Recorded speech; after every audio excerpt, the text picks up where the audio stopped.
नमस्ते, मेरा नाम doctor Pinaki Sundarkar, consultant gastroenterologist and hepatologist, Manipal hospital Siliguri, Rangapani and central referral hospital Sikkim. आज हम बात करेंगे एजिंग और फैट लॉस को लेकर।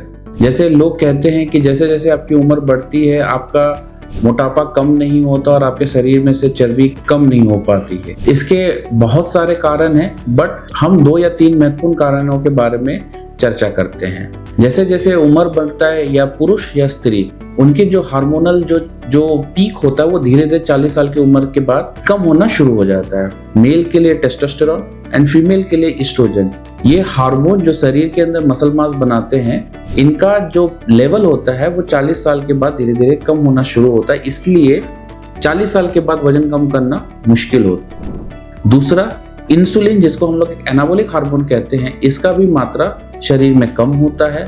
तीसरा, ऐसे उम्र बढ़ता है आपकी फिजिकल एक्टिविटी धीरे धीरे कम हो जाती है, जिसके कारण भी वजन बढ़ता है। और चौथा सबसे बहुत मूल्य कारण, जो आपका बेसल मेटाबॉलिक रेट होता है, जो आप अगर बिना कुछ काम करे जो एनर्जी खर्च करते हैं, उसकी जो मात्रा होती है उम्र बढ़ने के कारण ये मात्रा धीरे धीरे कम होती जाती है, जिसके कारण भी वजन बढ़ता है। तो इस प्रॉब्लम से आप क्या सॉल्यूशन कर सकते हैं, क्योंकि एज को तो आप घटा नहीं सकते। तो पहला चीज, आप वैसे सब्सटेंस का सेवन कीजिए जिसका बेसल मेटाबॉलिक रेट अपने में बहुत ज्यादा हो, जिसको पचाने के लिए शरीर को बहुत ज्यादा एनर्जी यूटिलाइज करना पड़े, जैसे कॉम्प्लेक्स कार्बोहाइड्रेट, कॉफी जो आपके बेसल मेटाबॉलिक रेट को बढ़ाता है, अच्छे अमाउंट में good amount of animal protein as well as plant protein. जैसे कि प्रोटीन की संख्या, जैसे एक स्टैंडर्ड आदमी की वजन अगर 60 kg है तो उसको 1.5 to 1.8 ग्राम पर केजी पर डे का सेवन करने से भी आपका बेसल मेटाबॉलिक रेट बढ़ता है।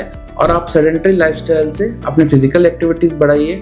आप सप्ताह में 2 से 3 बार एक्सरसाइज कीजिए, जिससे आपका मांसपेशियों में जान है, मसल्स पावर बढ़े, और अच्छे से 7 से 9 घंटे का अनइंटरप्टेड स्लीप लीजिए। इन सब कारणों से आप अपने बुढ़ापे में आपके मांसपेशियों में, आपकी हड्डियों में जान आएगा और आपको दिक्कतें कम होंगी।